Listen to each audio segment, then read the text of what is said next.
So we're going to look at the zones of the head, or zones of the skull, in this video. This is going to be one of the first videos we're going to be looking at, that I'm going to put out.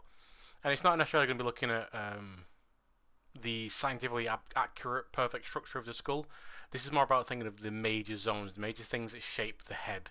Things that if we just keep in our brains as we're sculpting, it means that we're going to be on the right path to getting a good, believable skull, rather than trying to play a lot of guesswork.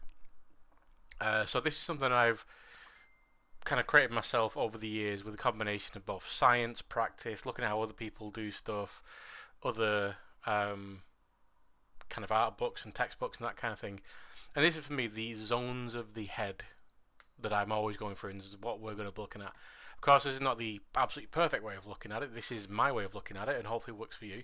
But I would always recommend looking at the other source materials that we're going to be looking at, and how other people do stuff, and try and kind of have your own way of thinking about stuff, but still kind of adhering to the fact that we do need to think about certain zones, certain features, certain kind of landmarks of the head. So we're going to start off with the skull. So we're not thinking about fat deposits, we're not thinking about skin or muscle or anything like that. We're thinking about the most important part of the head, the thing that influences all the shape of the skull. So like I said, the skull can be broken up into many different parts. If we were looking at this in a scientific way, the skull could be broken up into possibly hundreds of different parts. Or not hundreds, but tens of different parts. There are lots of different substructures of the skull, but we're looking at the main ones, like I said. So, oops, that's not right. There we go. There we go. So I'm going to start off by talking about some of the major zones of the head, and then we're going to talk about some smaller ancillary kind of information. So number one of the most important parts of the head is, well, if we start off with a sphere, and then we start thinking about things like the frontal lobe, which is your forehead, essentially, the blue section. So that's our frontal lobe, going on to the cranium. Now the cranium is a much larger region than what I've colorized there, but generally the cranium is the place where the brain sits. It's a majority of the head, venturing into the frontal lobe, venturing into the occipital, venturing into the temporal ridge, which we're looking at. But the cranium is the skull in general. So if we start off with the cranium, in fact, that's our sphere that we chamfer down the edges, and then we move to the frontal lobe. Then we've got the temporal ridges. Now the temporal ridges are where your temples are. Shit shock horror. That's where your temples are, and that's one of the first things we'll ever kind of shape on a head. Is when we get the skull, we don't when we get the sphere, we don't just make the head out of a sphere by pulling down a chin. We got to think about, or we can think about, flattening down the edges to define out these temporal ridges, which from the very, very beginning will set up a lot of structure, a lot of landmarks for other things. One of them being the orbital ridge here. So the zygomatic ridge, the zygomatic arch, the orbital ridge, the orbital arch. This kind of comes under a number of different names, but once we've chamfered down, once we've flattened down the size of the temporal ridge, we could then define the orbital ridge right there, and that's what separates the temporal. It's what separates the eyes from the temple, essentially. And this for me is a really, really important shape because it sets up a lot of substructure for the head. It helps to define where the eyes are, and in a 3/4 view, it actually sets up the way the eye sockets look, and depending on your reference, it really helps to control the actual proper shape of what our subject's eyes are like. But for me, it's really, really important to get those elements in there fairly soon. So the orbital ridge is something I'm always going to be thinking about. Around there as well, we've got the glabella, or the middle of the eyelids, or the eyebrows, I should say. This will also be called the frontal sinus, but this is the more commonly, the commonmost name. It's actually in between the eyebrows, and it's what's really important for setting up the shape of the eyebrows, transitioning into the nose, and also shape of the in between the eyebrows, and then going into the eyebrows. It's a nice little kind of convergence of many different areas. Now there is one place in here which I've not actually given a name because it's more of a structure which I adhere to, but I don't think it's got a name in actual science. It might have a name, but I just don't know it off the top of my head. And it's this blue section here. If we look at the green section in the middle, blue section here, orange section, it's this blue section here which runs up the eye brows here, up into the side, in between the temporal ridge. Now, when we look at our subjects, one thing we're going to be able to really see is the difference in our foreheads. It's probably one of the most differentiating areas of a human skull is the forehead. Right here, we've got some beautiful shapes. If you know, for me myself, I've got quite a pronounced frontal lobe. So what I've got are these two nice descending arches coming down the sides here, which set up a kind of a horn shape here. Some people don't have that much of a frontal lobe, so they get more of a slope, so you'll not really see that on their skull. But as we look at different subjects, we'll be able to see this kind of blue horn shape on the side here, which is very, very fun. But like I said, I've not really given it a name. It probably has got some obnoxious Latin name, but I've not given it a name. Cool, and then moving on, we've got the orbital socket, or the eye socket. Basically where your eyes goes. I see this being drawn and sculpted and modelled in many different ways. Quite often when people are coming up starting to draw the skull, they draw it quite stylized, and they give it, and I'm kind of guilty of doing this myself, they kind of make it look a little bit sad. They brought the outside of the eye bridge, the outside of the eye socket kind of down a little bit to make it look a little bit sad. But essentially an eye socket it's a socket, but it's more of a slightly rounded square or cube that's been abstracted from the skull. But obviously it's a really, really important shape because along with the orbital ridge, the glabella and the nasal ridge, it basically, and the cheekbones, it sets up that shape for where your eye socket or your eyeball is going to sit within the socket, and then the surrounding area then defines the shape. You know, have you got very pronounced eyebrows? Have you got a very pronounced orbital ridge? Are you very flat? Have you got quite a flat face? Have you got very full cheeks, or have you got very flat cheeks? Do we see the muscles and the tendons running from the nostrils or the nasal ridge into the cheeks? All this kind of stuff. Again, this is stuff we'll look into with different subjects as we kind of study people. But the orbital socket, obviously, is where your eyeball goes. And then we've got the cheekbones. Now, cheekbones are really, really fun because this is what really helps shape the human face from the front. Quite a lot of people will sculpt skulls at the beginning with the same width. Even the orbital ridge, they'll sculpt that the same width as the back of the head, when really that's not the case. I'm just going to turn on my camera real fast to show you something. There we go. So I've got my little subject here, my little skull. Now the back of the skull, the back of the cranium there, is actually, I don't know how obvious that is actually wider than the front of the skull here. So this right there, there's my little pointer. There's my little pointer. So this point right here, this is the orbital ridge. This section here is the orbital ridge, and this is actually thinner. Again, I'm not sure how well you're able to see that. This is thinner than the back of the skull. What makes the front of the head approximately the same width as the back of the head are the cheekbones.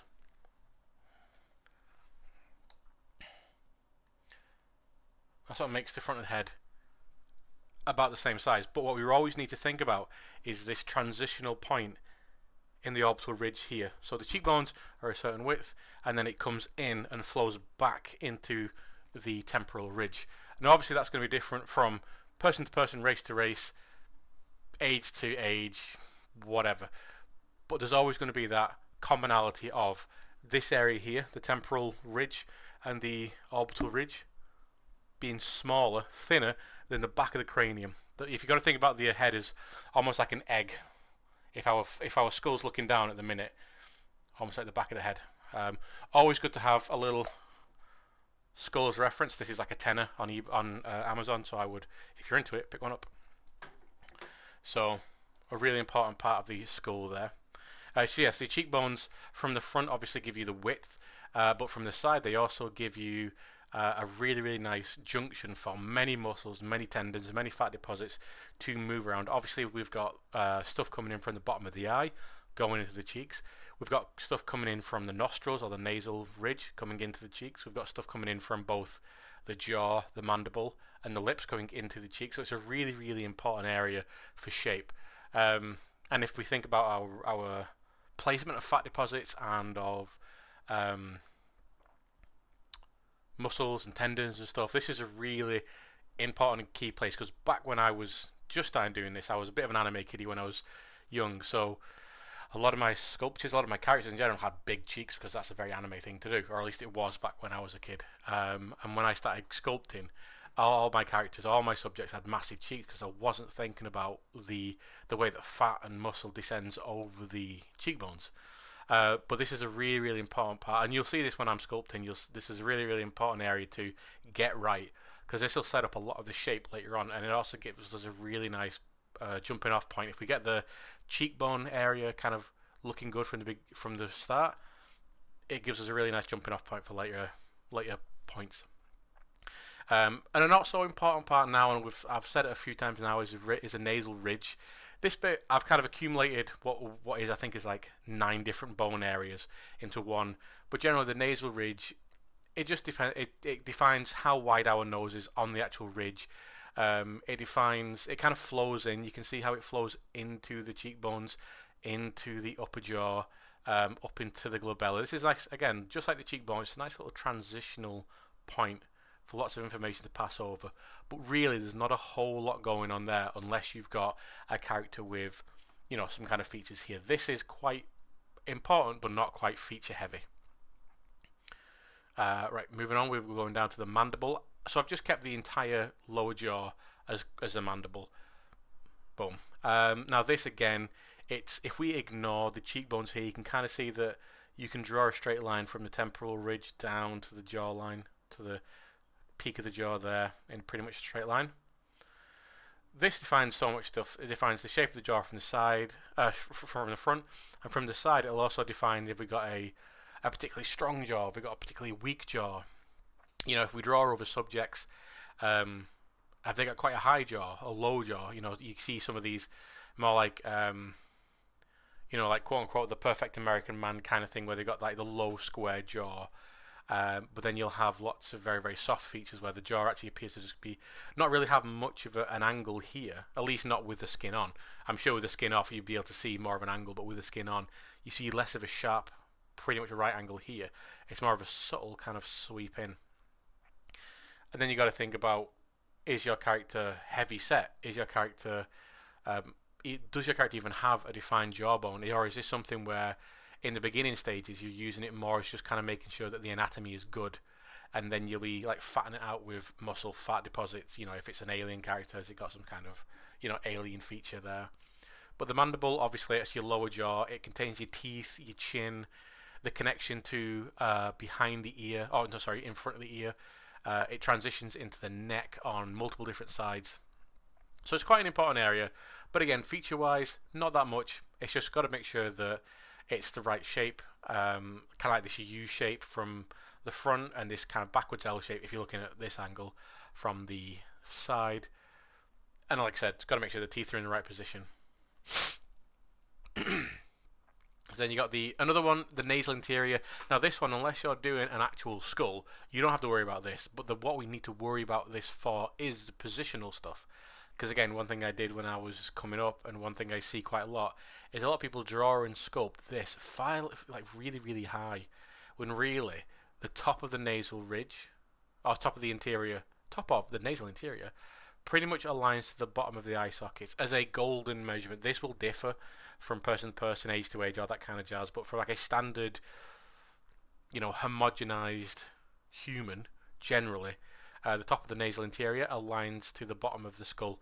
Now this is something that we don't see on, living humans that we'd be using as subjects, because obviously we don't see the interior of the nose there. Hopefully we don't anyway. So this is something that we've got to, it's good to kind of put this as a landmark as you're sculpting, or at least kind of have this in your mind's eye when you're sculpting.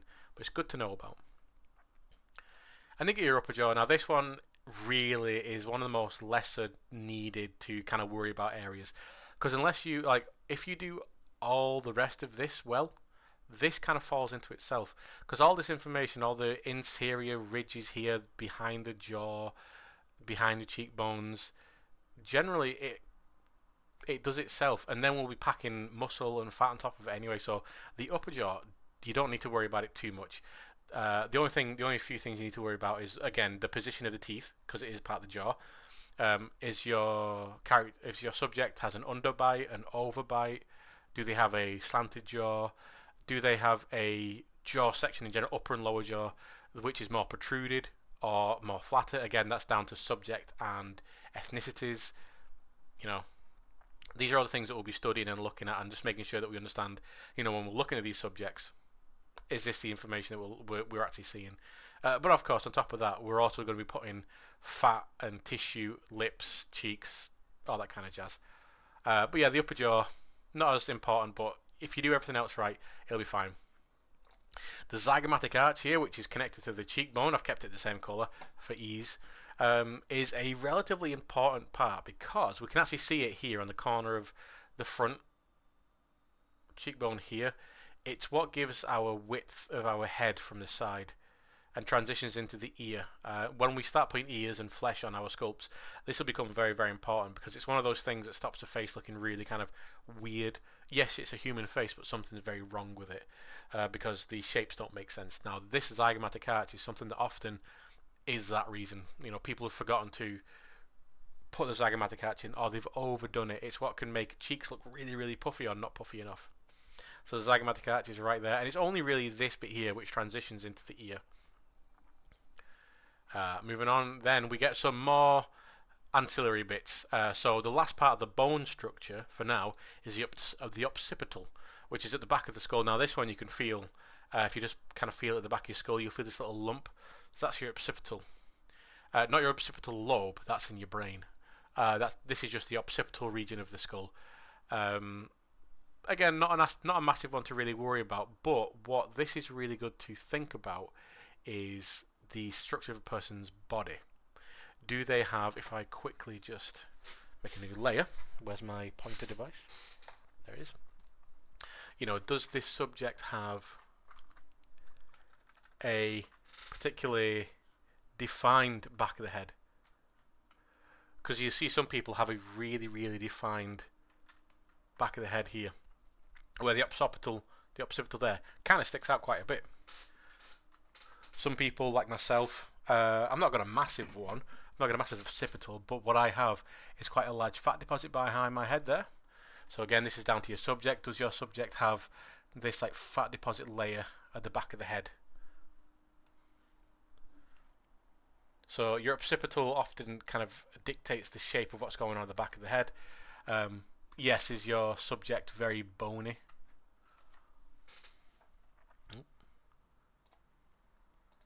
Is your subject very bony? So you're really, really defining that. Or if you start looking at just different people from around the world, just generally, like genetics wise, some people have different shapes of the skull. So some cultures, some cultures, some ethnicities have, you know, quite naturally defined back of the skull. Some will have quite a flat back of the skull. And this is all just down to, you know, you look at people. You look at different people around the world. You'll see all this really beautiful, different, just differences in people's structure. It's beautiful. So the occipital, that's generally the region of that, or the reason for that. So these are all the bone structures of the body that I worry about when I'm doing this kind of stuff. Now, in no way do I need to think about every last tiny bone structure. It's very interesting. I find it very interesting, so I do like to know about it. Some of it has helped me know, knowing the Latin name, or at least more of a scientific name, at least helps me know that structure. I remember that structure. So the temporal ridge, the glabella, the orbital ridge, orbital socket, mandible, all this kind of, it sticks in my brain, so I'll always remember that kind of stuff. Some of it sounds very cool as well. Occipital sounds very cool. But it's not needed. I just need to remember the shapes, and that's all I'm asking for you as well. I don't necessarily need people to remember every last Latin name for everything. I just need people to remember the details, remember the forms, and practice these forms all the time. Because you know, like I said at the beginning, you might even come up with your own way of thinking about your own colorized version of this, your own feature or whatever. It's very, very personal, this kind of stuff. So the last few bits of that I want to talk about here is less about what I'm looking at here. It's more about the scale and alignment of stuff. So if I just get rid of all these, boom, there we go. So I'm going to bring in my eyeballs. Bang. So eyeballs, Generally, the golden rule is the human head is 5 eyeballs wide.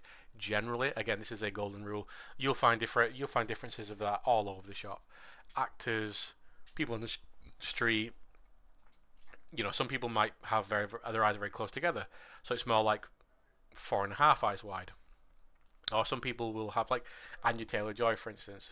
Her eyes are very, very far apart, so she's more like almost like 6 eyes wide, which is it's cool. This just gives people a different shape. But generally, the golden measurement is 5 eyes wide.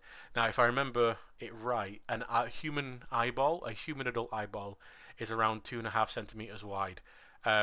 Which is again always good to know about, because then if you're really thinking about the true scale of the human head, then that'll tell you, okay, if this is 2.5 centimeters wide, 25 millimeters, then I can then measure stuff to that. A lot of the people who are doing like hyper realistic sculptures will know these measurements, because that's how they get stuff kind of measured correctly.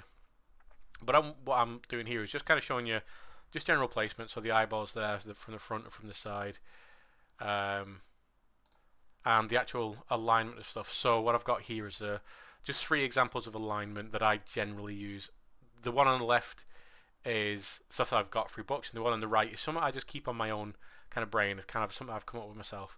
So one on the left there, if you think about the middle of the eyeball, the pupil, you draw a line straight down, that's generally going to be the corners of the mouth.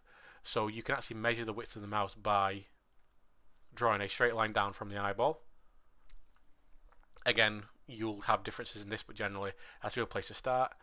And then if you think about the tear duct, where the little stony hard part of the tear duct is, you draw that straight down. That's generally the width of the nostrils, the nasolabial folds, which again, it's a really, really nice, quick way of measuring stuff out, so you can quickly get it in and then make the adjustments you need later on.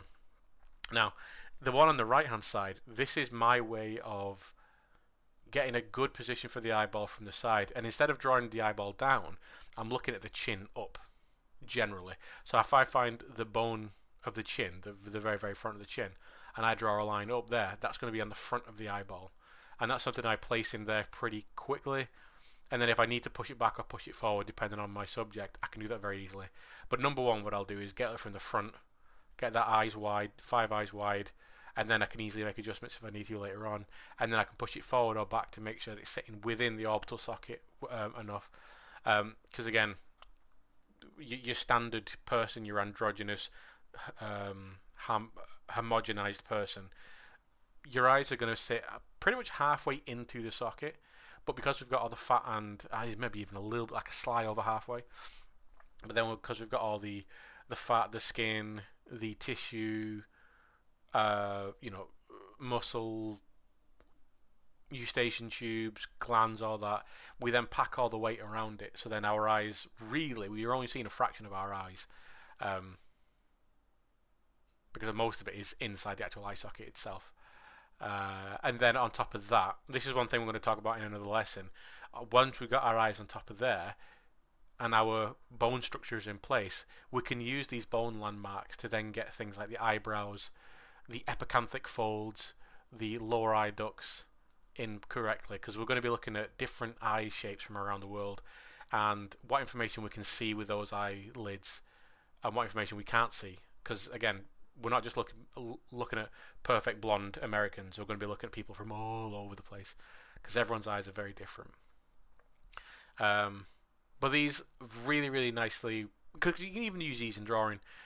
These are just really, really nice ways of remembering how to align stuff. Once you've got the eyes in there, you draw your eyes down, or maybe you've got a mouth in there before I got the eyes, and a mouth can actually, if you draw out up from the corners of the mouth, you can align your eyes to that. Because if you've got your mouth in there and the mouth is correct, use that to align your eyes. Or if your eye's in there and you want to make sure your mouth is looking good, just draw down from your eyes. From the middle of your pupils down, that's the width of your mouth generally. And from your tear ducts down, that's the width of the nose generally. And what I would love people to do as well is take pictures of themselves, take pictures of their friends and family, make sure there is, it's hard to do, but make sure there is front on as possible and as shallow as possible, so no like super crazy angles. and just see how your face kind of lines up. Everyone's face is asymmetrical. Um, One thing we're going to be doing, and one thing that's going to kind of become very obvious, so hopefully very soon, is we're going to be sculpting symmetrically for 90% and only doing the asymmetrical stuff near the end because it just makes it easier for ourselves. But the human face is very asymmetrical. One eye is lower than the other. You've got one eye which faces pretty much forward and one which is off to the side a little bit, and that's called stereoptical something or other. Your jaw is often off, like misaligned, either misaligned as it's rotated or misaligned as it's kind of just pointing in another direction, only ever very slightly. And that's the cool stuff about the human body, which I love. But yeah, take pictures of yourself, of your friends and family. Break down a human's head. Go look at your favorite actor, your favorite musician, whatever, and then find a really good high resolution picture of those, and then do this. Break down their head into these zones, and I think you'll be able to find one or two things. One, you'll be able to see the commonality between them, but then you'll be able to see the difference between them as well. Because if you take someone like Mad Mikkelsen and you do this on his head, you're going to be able to find a lot of this information because he's very bony. He's very easy to identify all these regions and zones. But then if you were to do this on someone like Whoopi Goldberg, you will be hard pushed to find some of these features because she's a lot fuller. She's also older, from a different race, from a different lifestyle. But then if you find a picture of an old Korean lady who's worked in, I don't know, she's done hard labor, manual labor most of her life, you'll be able to find commonalities between, again, Mad Mikkelsen and Whoopi Goldberg. But then she will have features on her face which doesn't align to the other two. It's because she'll have everything here, but it'll be different.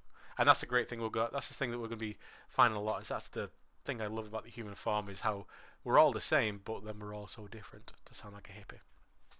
So this is just a short video, half an hour, just to kind of look over some of these. Now we'll be looking at this in class again, so you will be seeing this. And we're going to be talking about all these different things throughout the year as well. We're going to be constantly coming back and talking about these, and then we're going to be talking about the body. Now the body has more of these, but they're much bigger. There's a ton of information in the human head that if you get right is awesome, but if you start to kind of forget some of these zones, it makes the face look artificial and not believable. But in the human body, you've got stuff. You've got the legs, you've got hands, you got back, front back, yeah. Your torso, your back, your bum, your legs, your feet, your hands, shoulders, chest, which all have their own little group of muscle groups and fat deposits and stuff, but they're bigger and they're easier. And generally, if you're doing a character which is clothed, you're never really going to see that information anyway. Cool, so I'm going to leave that there. Like I said, this isn't necessarily a massive lesson, it's just to kind of highlight some of the stuff we're going to be looking at, and we're going to be coming back to this time and time again.